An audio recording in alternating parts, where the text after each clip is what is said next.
ಹೇಗಿದ್ದೀರಾ? I hope ಎಲ್ಲರೂ ಚೆನ್ನಾಗಿದ್ದೀರಾ ಅಂತ ಅನ್ಕೋತೀನಿ. ನಾನು ಕೂಡ ತುಂಬಾನೇ ಚೆನ್ನಾಗಿದ್ದೀನಿ.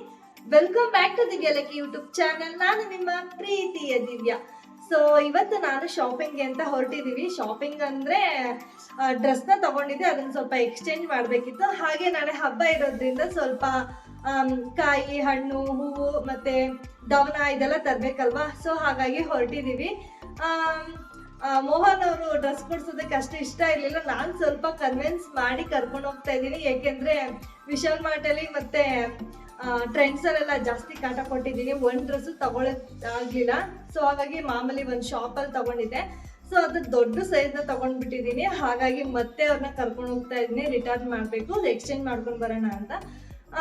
ಸೊ ನಾನೀಗ ಶಾಪಿಂಗ್ ಹೋಗೋದಕ್ಕೆ ಯಾವ ಥರ ಡ್ರೆಸ್ ಹಾಕ್ಕೊಂಡಿದ್ದೀನಿ ಅಂದರೆ ಒಂದು ಜೀನ್ಸು, ಒಂದು ಟಾಪು, ಇಷ್ಟನ್ನ ಸಿಂಪಲ್ ಆಗಿ ಹಾಕೊಂಡು ಒಂದು ಪೋನಿಟೈಲ್ ಹಾಕೊಂಡಿದ್ದೀನಿ ಅಷ್ಟೇ. ಸೊ ಇವಾಗ ಹೊರಡೋದಕ್ಕೂ ಮುಂಚೆ ನಾನು ಫಸ್ಟ್ ಯಾವ ಡ್ರೆಸ್ನ ತಗೊಂಡಿದ್ದೀನಿ ಅದನ್ನ ನಿಮ್ ಜೊತೆಗೆ ಶೇರ್ ಮಾಡ್ಕೊತೀನಿ. ನೋಡಿ, ಇದನ್ನ ತಗೊಂಡಿದ್ದೆ.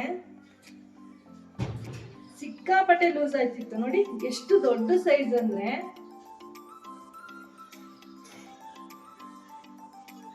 ಇಷ್ಟು ದೊಡ್ಡ ಸೈಜ್ ತಗೊಂಡ್ಬಿಟ್ಟಿದೆ. ಡಬಲ್ XL ತಗೊಂಡಿದ್ದೆ. ಮತ್ತೆ ನಾನು ದಪ್ಪ ಆಗೋದ್ರೆ ಬೇಕಾಗುತ್ತೆ ಸ್ಟಿಚ್ನ ಬಿಚ್ಕೊಂತೀನಿ ಅಂತ. ಬಟ್ ಇದು ಸ್ಟಿಚ್ ಹಾಕಿದ್ರು ಅಷ್ಟು ಚೆನ್ನಾಗಿರೋದಿಲ್ಲ, ಫಿಟ್ ಅಷ್ಟು ಕರೆಕ್ಟ್ ಇರೋದಿಲ್ಲ ಅಂತೇಳಿ ಓಕೆ ಚೇಂಜ್ ಮಾಡ್ಕೊಂಡು ಬಂದ್ಬಿಡೋಣ ಅಂತ ಹೊರಟಿದ್ದೀವಿ.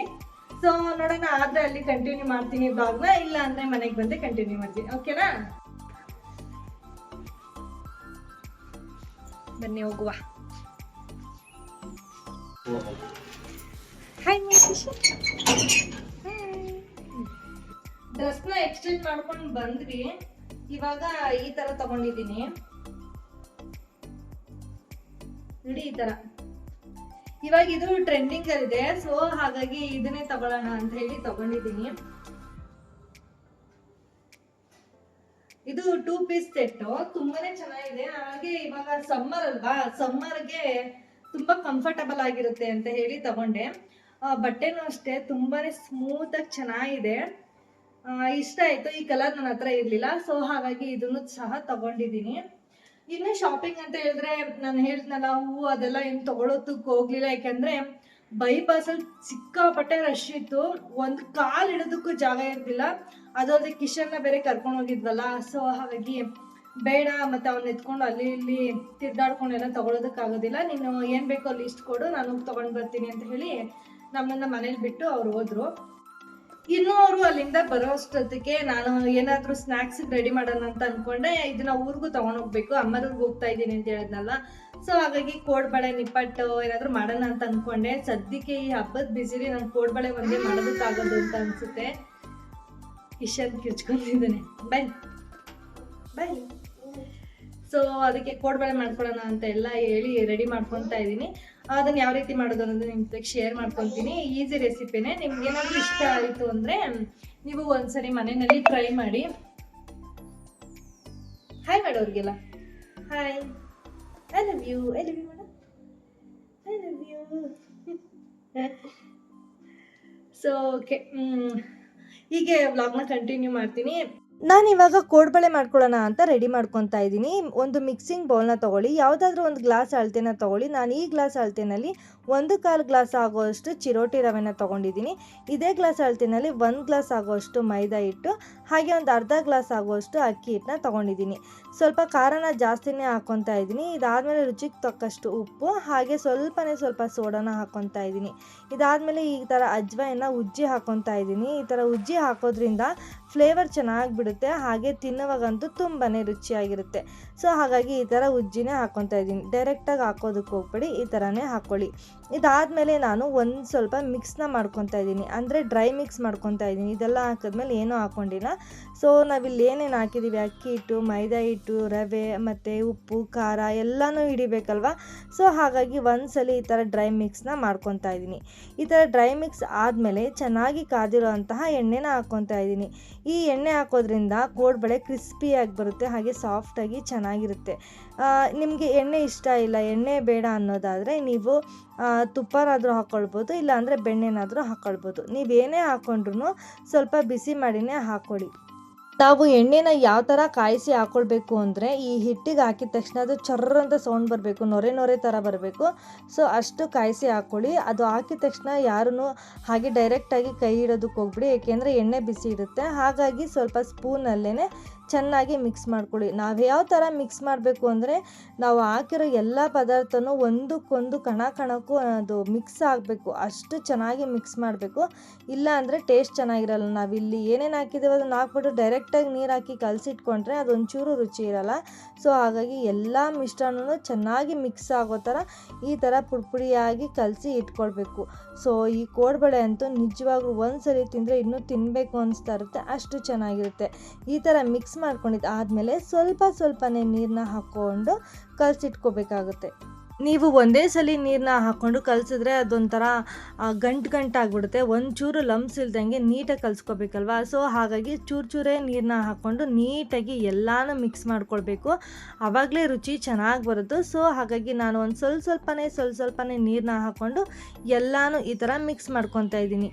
ಇದನ್ನು ಯಾವ ರೀತಿ ಕಲಿಸ್ಬೇಕು ಅಂದರೆ, ನಾವು ಚಪಾತಿ ಹಿಟ್ಟನ್ನು ಕಲಿಸ್ತೀವಲ್ವ, ಸೊ ಅದೇ ಹದವಾಗಿ ಕಲಿಸ್ಬೇಕು. ಗಟ್ಟಿಯಾಗಿ ಕಲಿಸಿದ್ರೆ ಏನಾಗುತ್ತೆ ಅಂದರೆ, ನಾವಿಲ್ಲಿ ಚಿರೋಟಿ ರವೆ ಹಾಕ್ಕೊಳ್ಳೋದ್ರಿಂದ ಗಟ್ಟಿಯಾಗಿ ಕಲಿಸ್ಬಿಟ್ರೆ ಅದಿನ್ನೂ ಗಟ್ಟಿಯಾಗಿಬಿಡುತ್ತೆ. ಸೊ ಹಾಗಾಗಿ ನೋಡಿ, ನಾನು ಇಲ್ಲಿ ಕಲಿಸ್ತಾ ಇದ್ದೀನಲ್ವ, ಇಷ್ಟು ಸಾಫ್ಟ್ ಆಗಿದ್ದರೆ ಸಾಕಾಗ್ಬಿಡುತ್ತೆ. ಇಷ್ಟು ಸಾಫ್ಟಾಗಿ ಕಲಿಸ್ಕೊಳ್ಬಿಡಿ. ಚಪಾತಿ ಹಿಟ್ಟು ಇದೇ ಥರನೇ ಇರುತ್ತಲ್ವ, ಅದಕ್ಕಿಂತ ಬೇಕಾದರೆ ಇನ್ನೂ ಸಾಫ್ಟಾಗಿ ಕಲಿಸ್ಕೊಂಡ್ರೂ ಪರವಾಗಿಲ್ಲ. ಏಕೆಂದರೆ ರವೆ ಸ್ವಲ್ಪ ಉಬ್ಬಿ ಬರುತ್ತಲ್ಲ, ಅಂದರೆ ಸ್ವಲ್ಪ ಗಟ್ಟಿಯಾಗಿಬಿಡುತ್ತೆ. ಸೊ ಹಾಗಾಗಿ ಸ್ವಲ್ಪ ತೆಳ್ಳಗೆ ಕಲಿಸ್ಕೊಂಡು ಇಟ್ಕೊಳ್ಳಿ. ಇದಾದಮೇಲೆ ನಾನೇನು ರೆಸ್ಟಿಗೆ ಅಂತ ಇಡೋದಿಲ್ಲ, ಚೆನ್ನಾಗಿ ನಾದ್ಕೋಬೇಕು. ಎಷ್ಟು ನಾದಬೇಕು ಅಂದರೆ ಒಂದು 4 to 5 ಮಿನಿಟ್ಸ್ ಚೆನ್ನಾಗಿ ನಾದಬೇಕು. ನೀವು ಎಷ್ಟು ಚೆನ್ನಾಗಿ ನಾದ್ಕೊತೀರೋ ಕೋಡ್ಬಳೆ ಅಷ್ಟು ಚೆನ್ನಾಗಿ ಬರುತ್ತೆ, ಕ್ರಿಸ್ಪಿಯಾಗಿ ಬಿಡುತ್ತೆ. ಹಾಗೆ ನಾವು ಕೋಡ್ಬಳೆನ ಮಾಡಬೇಕಾದ್ರೆ ಒಂದೊಂದು ಒಡಬಡಕ್ಲು ಬಂದ್ಬಿಡುತ್ತೆ. ಸೊ ಆ ಥರ ಏನೂ ಆಗೋದಿಲ್ಲ. ಈ ಥರ ಚೆನ್ನಾಗಿ ಮಿಕ್ಸ್ ಮಾಡಿ ಇಟ್ಕೊಳ್ಳಿ. ನಾನು ಇದನ್ನು ರೆಸ್ಟಿಗೆ ಬಿಡೋದಿಲ್ಲ. ಸೊ ಡೈರೆಕ್ಟ್ ನಾನು ಕೋಡ್ಬಳೆ ಮಾಡೋದಕ್ಕೆ ರೆಡಿ ಮಾಡ್ಕೊತಾ ಇದ್ದೀನಿ. ನಾನಿಲ್ಲಿ ಒಂದು ಸಣ್ಣ ನಿಂಬೆಹಣ್ಣು ಗಾತ್ರದಷ್ಟು ಹಿಟ್ಟನ್ನ ತೊಗೊಂಡು ಈ ಥರ ರೋಲ್ ಮಾಡ್ಕೊತಾ ಇದ್ದೀನಿ. ನೀವೇ ನೋಡ್ತಾ ಇರ್ಬೋದು, ಎಲ್ಲೂ ಬಿರುಕು ಬಿಡ್ತಾಯಿಲ್ಲ, ಯಾಕೆಂದರೆ ನಾನು ಹಿಟ್ಟನ್ನ ಚೆನ್ನಾಗಿ ನಾದ್ಕೊಂಡಿದ್ದೀನಿ. ನೀವು ಎಷ್ಟು ಚೆನ್ನಾಗಿ ನಾದ್ತಿರೋ ಅಷ್ಟು ಚೆನ್ನಾಗಿ ಕೋಡ್ಬಳೆ ಬರುತ್ತೆ. ನೀವೇ ನೋಡ್ತಾ ಇರ್ಬೋದು ಎಷ್ಟು ಚೆನ್ನಾಗಿ ರೋಲ್ ಆಗ್ತಿದೆ ಅಂತ.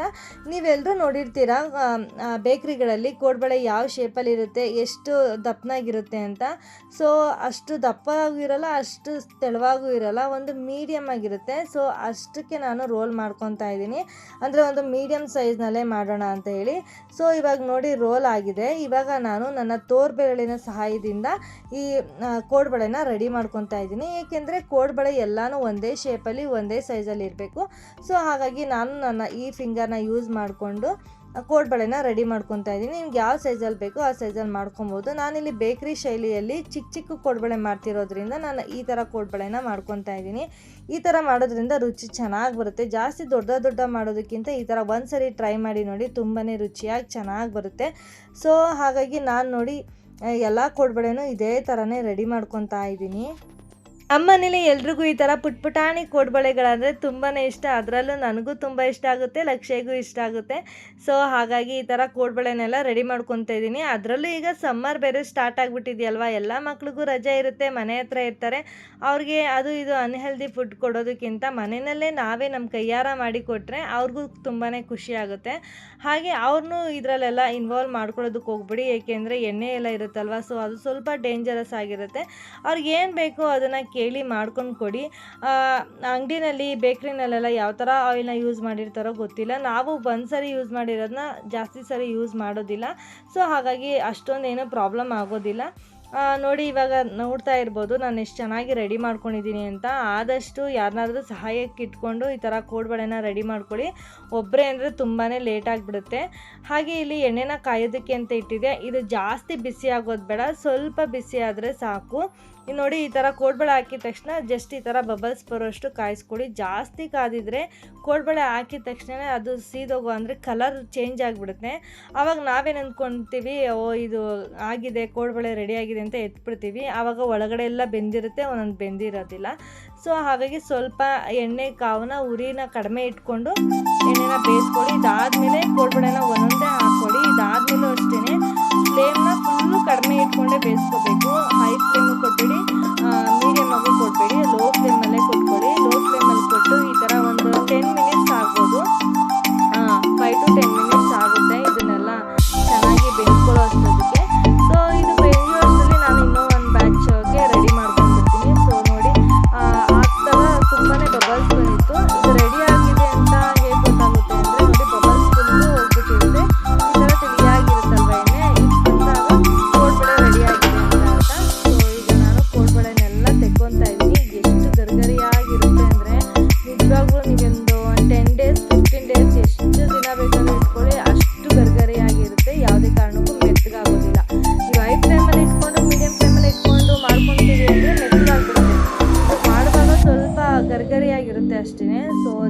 ದಿನ ಅದನ್ನು ಸ್ಟೋರ್ ಮಾಡೋದಕ್ಕಾಗೋದಿಲ್ಲ. ಈ ಥರ ಕಡಿಮೆ ಫ್ಲೇಮಲ್ಲಿ ಇಟ್ಕೊಂಡು ಮಾಡಿಕೊಂಡ್ರೆ ಸ್ವಲ್ಪ ಗರಿಗರಿಯಾಗಿ ಚೆನ್ನಾಗಿರುತ್ತೆ ತಿನ್ನೋದಕ್ಕೆ. ಸೊ ಇದು ಕಲರು ಫುಲ್ಲು ಬ್ರೌನ್ ಬರೋವರೆಗೂ ಎಣ್ಣೆನಲ್ಲೇ ಬಿಡೋದಕ್ಕೆ ಹೋಗ್ಬೇಡಿ. ಸ್ವಲ್ಪ ಕಲರ್ ಚೇಂಜ್ ಆಗಿದ ತಕ್ಷಣ ಎತ್ಕೊಂಡ್ಬಿಡಿ. ಏಕೆಂದರೆ ಇದು ಎತ್ತಿ ಹೊರಗಡೆ ಇಟ್ಟಾದ್ಮೇಲೆ ಕಲರ್ ಚೇಂಜ್ ಆಗುತ್ತೆ, ಬ್ರೌನ್ ಕಲರ್ ಆಗಿರುತ್ತೆ. ಸೊ ಹಾಗಾಗಿ ಹೇಳ್ತಾ ಇದ್ದೀನಿ ನೋಡಿ. ನೆಕ್ಸ್ಟ್ ಬ್ಯಾಚು ಅಷ್ಟೇ ಅದೇ ಥರನೇ ಹಾಕ್ಕೊತಾ ಇದ್ದೀನಿ. ಸ್ವಲ್ಪ ಎಣ್ಣೆ ಕಡಿಮೆ ಯಾವ ಊರಿನಲ್ಲಿ ಇದ್ದೀನೋ ಅದೇ ಫ್ಲೇಮಲ್ಲಿ ಇದೆ, ಬೇರೆ ಫ್ಲೇಮಲ್ಲಿ ಚೇಂಜ್ ಮಾಡೋದಕ್ಕೆ ಹೋಗಿಲ್ಲ. ಈ ಥರ ನೋಡಿ ಬಬಲ್ಸ್ ಬರ್ತಿದೆಯಲ್ವಾ, ಇವಾಗ ಹಾಕ್ಕೊತಾ ಇರಬೇಕು. ಹೊರಗಡೆ ಫುಡ್ಡು ಚಿಪ್ಸು ಅದು ಇದು ಮಕ್ಕಳು ಕೊಡೋದ್ರ ಬದಲು ಈ ಥರ ಮಾಡಿ ಕೊಡಿ. ಅವ್ರಿಗೂ ಖುಷಿ ಆಗುತ್ತೆ. ನಮ್ಮಮ್ಮ ಮಾಡಿದ್ದು ನಮ್ಮಮ್ಮನಿಗೂ ಕೋಡ್ಬಳೆ ಮಾಡೋದಕ್ಕೆ ಬರುತ್ತಾ, ಎಷ್ಟು ಚೆನ್ನಾಗಿ ಮಾಡ್ತಾರೆ ಅನ್ನೋದು ಅವ್ರಿಗೂ ಗೊತ್ತಾಗುತ್ತೆ. ಸೊ ಹಾಗಾಗಿ ಹೇಳ್ತಾ ಇದ್ದೀನಿ, ಮಕ್ಕಳಿಗೆ ಈ ಥರ ಎಲ್ಲ ಮಾಡ್ಕೊಂಡು ಕೊಡಿ. ಕೋಡ್ಬಳೆ ನಿಪ್ಪಟ್ಟು ಈ ಥರ ಎಲ್ಲ ಮಾಡ್ಕೊಂಡು ಕೊಟ್ಟರೆ, ಹಾಗೆ ಫ್ರೂಟ್ಸ್ ಜ್ಯೂಸು ಮನೇಲಿ ಏನೇನು ಹಣ್ಣಿರುತ್ತೋ ಅದರಲ್ಲೇ ಜ್ಯೂಸ್ ಮಾಡಿಕೊಡಿ. ಅದನ್ನೇ ಕುಡಿದು ಅವರು ರೂಢಿ ಮಾಡ್ಕೊಳ್ಳಿ. ಅಂಗಡಿ ಸಿಗೋವಂಥ ಎಷ್ಟೋ ದಿನ ಚಿಪ್ಸ್ಗಳು ಅದು ಇದು ಕೊಡೋದಕ್ಕೆ ಹೋಗಬೇಡಿ. ಸೊ ಇದು ಕೋಡ್ಬಳೆ ಚಕ್ಲಿನೂ ಅಷ್ಟೇ, ಗೊತ್ತಿರೋರಾದರೆ ಸ್ವಲ್ಪ ಪರವಾಗಿಲ್ಲ ಅಂತ ಅನ್ಬೋದು. ಬೇರೆ ಬೇರೆ ಕಡೆ ಎಲ್ಲ ಎಷ್ಟೊಂದು ಎಣ್ಣೆ ಅಂದರೆ ಚಕ್ಲಿನೂ ಅದರಲ್ಲೇ ಕರೆದಿರ್ತಾರೆ, ನಿಪ್ಪಟ್ಟು ಕರೆದಿರ್ತಾರೆ, ಬೇಕ್ರಿಗಳೆಲ್ಲ ಮೊಟ್ಟೆ ಪಪ್ಸು ಅದು ಇದು ಎಲ್ಲ ಒಂದರಲ್ಲೇ ಕರೆದಿರ್ತಾರಲ್ವಾ.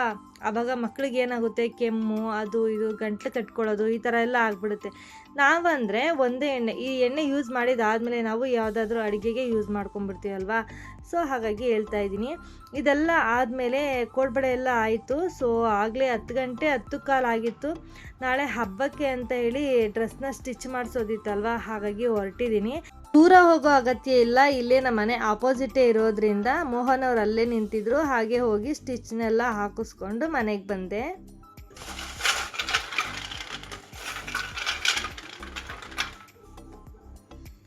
ನೋಡಿದ್ರಲ್ವಾ, ಕೇಳಿಸ್ಕೊಂಡ್ರ ಎಷ್ಟು ಗರಿಗರಿಯಾಗಿ ಎಷ್ಟು ಸೌಂಡ್ ಬರ್ತಿದೆ ಅಂತ. ನಿಜವಾಗ್ಲೂ ತುಂಬಾ ಚೆನ್ನಾಗಿರುತ್ತೆ, ತುಂಬಾ ಈಸಿಯಾಗಿ ಮಾಡ್ಕೊಳ್ಬೋದು. ಅಂದರೆ ನಾನು ವೀಡಿಯೋನೆಲ್ಲ ಮಾಡೋಷ್ಟರಲ್ಲಿ ಸ್ವಲ್ಪ ಲೇಟ್ ಆಯಿತು. ನೀವು ಮನೇಲಿ ಆರಾಮಾಗಿ ಮಾಡೋದಿದ್ರೆ ಒಂದು ಅರ್ಧ ಗಂಟೆಲೆಲ್ಲ ಕೋಡ್ಬಳೆ ರೆಡಿ ಆಗಿಬಿಡುತ್ತೆ. ಏಕೆಂದರೆ ಇದನ್ನು ನೆನೆಸೋ ಅವಶ್ಯಕತೆ ಇಲ್ಲ. ನಾವು ಹೆಂಗೆ ಹಿಟ್ಟನ್ನ ರೆಡಿ ಮಾಡ್ಕೊತೀವೋ ಹಾಗೆ ಕೋಡ್ಬಳೆನೆಲ್ಲ ಹಾಕ್ಕೊಳ್ಬೋದು. ಇದೆಲ್ಲ ಆದಮೇಲೆ ಒಂದು ಕವರ್ಗೆ ಇದನ್ನು ಹಾಕ್ಕೊತಾ ಇದ್ದೀನಿ. ಏಕೆಂದರೆ ಹಾಗೆ ಹಾಕೊಳ್ಳೋದಕ್ಕೆ ಹೋಗ್ಬೇಡಿ ಡೈರೆಕ್ಟು. ನಿಮ್ಮ ಹತ್ರ ಗ್ಲಾಸ್ ಜಾರ್ ಏನಾದರೂ ಇದ್ದರೆ ಅದಕ್ಕೆ ಹಾಕ್ಕೊಳ್ಳಿ. ನನ್ನ ಹತ್ರ ಇಲ್ಲ, ಆದ್ದರಿಂದ ಪ್ಲಾಸ್ಟಿಕ್ ಕವರ್ಗೆ ಹಾಕ್ಕೊಂಡು ಚೆನ್ನಾಗಿ ಟೈಟಾಗಿ ಕಟ್ಟಿಬಿಟ್ಟು ಒಂದು ಬಾಕ್ಸ್ಗಳಿಗೆ ಹಾಕಿ ಮುಚ್ಚಿಡ್ತೀನಿ. ಸೊ ಇದರಿಂದ ಗಾಳಿ ಏನೂ ಆಡೋದಿಲ್ವಲ್ಲ, ಹಾಗಾಗಿ ಮೆತ್ತಗಾಗೋದಿಲ್ಲ, ತುಂಬಾ ದಿನವರೆಗೂ ಗರಿಗರಿಯಾಗಿರುತ್ತೆ. ಸೊ ಫ್ರೆಂಡ್ಸ್, ಇದಾಗಿತ್ತು ಇವತ್ತಿನ ವ್ಲಾಗ್ ಇಷ್ಟ ಆದರೆ ಒಂದು ಲೈಕ್ ಮಾಡಿ, ಶೇರ್ ಮಾಡಿ, ಕಾಮೆಂಟ್ ಮಾಡಿ. ಹಾಗೆ ಇನ್ನೂ ಜಾಸ್ತಿ ಇಷ್ಟ ಆಯಿತು ಅಂದರೆ ನನ್ನ ಚಾನಲ್ನ ಸಬ್ಸ್ಕ್ರೈಬ್ ಮಾಡೋದನ್ನು ಮಾತ್ರ ಮರಿಬೇಡಿ. ಸಬ್ಸ್ಕ್ರೈಬ್ ಮಾಡಿಕೊಡಿ. ಹಾಗೆ ಅಲ್ಲೇ ಕಾಣ್ತಿರೋ ಬೆಲ್ ಐಕನ್ನು ಕ್ಲಿಕ್ ಮಾಡಿ. ಇದರಿಂದ ನಾನು ಯಾವುದೇ ಥರ ವೀಡಿಯೋಸ್ ಹಾಕಿದ್ರು ಆದಷ್ಟು ಬೇಗನೆ ನಿಮಗೆ ರೀಚ್ ಆಗುತ್ತೆ ಅಂತ ಹೇಳ್ತೀನಿ. ಹೋಗಿ ಬರ್ತೀನಿ, ಬಾಯ್.